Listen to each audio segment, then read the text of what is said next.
Welcome to Pimpy's Investment Chat, where we keep investment talk simple. And here's your host, Pimpy.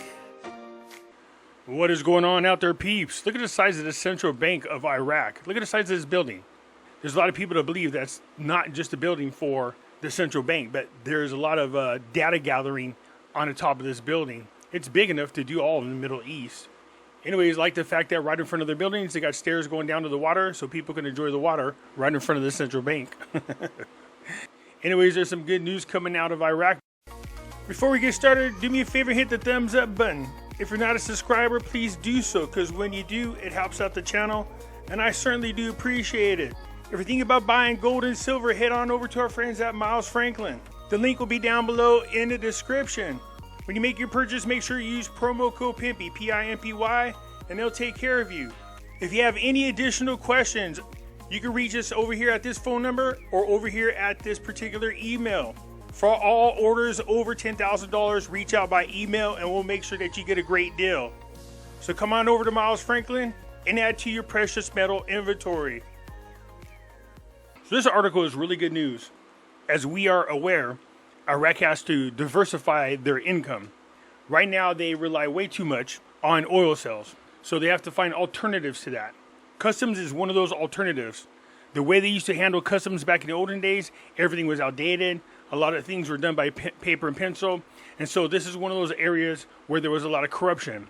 When they updated the system under Al-Qademi, they started catching a lot of these corrupt people. As a matter of fact, I think Al-Qademi had removed something like 2,000 senior corrupt officials, and a lot of that is possible when they upgraded their systems. You can catch corruption easily. Anyways, not only did it do a great job about reducing the amount of corruption, obviously it is generating a lot of income for Iraq. So nearly $1 trillion of custom revenues in the first half of 2024, said the Director General of General Authority of Customs. Counted today, Thursday, the value of customs financial revenues during the first half of this year, and while it is expected to reach $2 trillion at the end of 2024, he touched on the ports of the Kurdistan region. He said in a televised interview covered by the news that the volume of revenue of the Al-Qamar Authority during the first half of this year reached $248.5 billion. He added last year, Al-Qamar recorded revenues of $1.33 trillion, pointing out that it is possible that the volume of revenues will reach $2 trillion at the end of this year. Regarding the ports of Kurdistan region, the Director General of the Customs Authority explained that some goods enter through the ports of Kurdistan region whose revenues go to the regional government by a large percentage, and may exceed even the goods that enter through the federal ports. So that's good news. This is exactly what we want to see Iraq do. Work on building those alternative revenues for Iraq. And this is a big help. International Chamber of Commerce opens in Iraq. So the International Chamber of Commerce has expanded its presence in Iraq with the official launch of the ICC Iraq at ICC's global headquarters in Paris on Wednesday. Reflecting the ICC's global reach, the new ICC National Committee will promote ICC's missions in Iraq, boosting the voice of Iraqi business and chambers worldwide. The addition of the ICC Iraq brings the current number of ICC national committees to 92. Jump down here to this paragraph where it says, the context in which businesses operate today is marked by geoeconomic and geopolitical tensions, giving rise to instability, uncertainty, and new challenges in Iraq and beyond, bringing our mission to Iraq to deliver real volume for Iraqi business and the real economies in which they operate.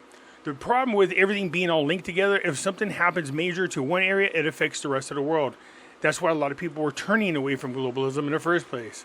The ICC in Iraq will support ICC's international objectives for business to foster peace, prosperity, and opportunity for all through local commissions and arbitration and ADR, digital economy, intellectual property, and trade and investment. So Iraq getting more and more involved internationally. This is a good sign for Iraq. Oh, anybody could have seen this coming. Iraq suspends its dealings with the Chinese yuan, and the currency basket is an alternative.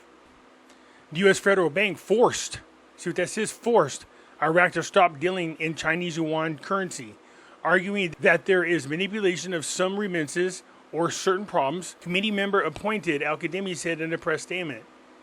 A lot of decisions from the central bank have to be opposed by the U.S. federal bank. Al-Kadhimi pointed out that Iraq's funds, as we know, are placed in the U.S. federal bank as a result of the sale of oil by 3.5 million barrels per day. And these funds enter the U.S. federal bank and are not transferred to Iraq in cash, but are transferred to Iraq through transfers issued by the central bank. The federal bank is notified, and then the federal bank is convinced of this transfer and commercial transactions on the basis of which amounts are issued to the concerned authorities exporting Iraq. He pointed out that many of the measures of the central bank are governed by the American will, and this may be explained for administrative and financial reasons and not financing terrorism or others, believing that the reasons are political with the aim of pressuring the Iraqi government. Regarding the impact of the de-escalation in the Chinese currency, Kadhimi pointed out that the trader and the central bank have multiple options and do not only deal in the dollars. So this suspension is temporary and not permanent. As for what the Parliamentary Finance Committee will do in this regard, the member of the committee explained, "We will call on the central bank to address the issue and that the basket of currencies be diversified so that the options are more options for the central bank and for Iraqi traders.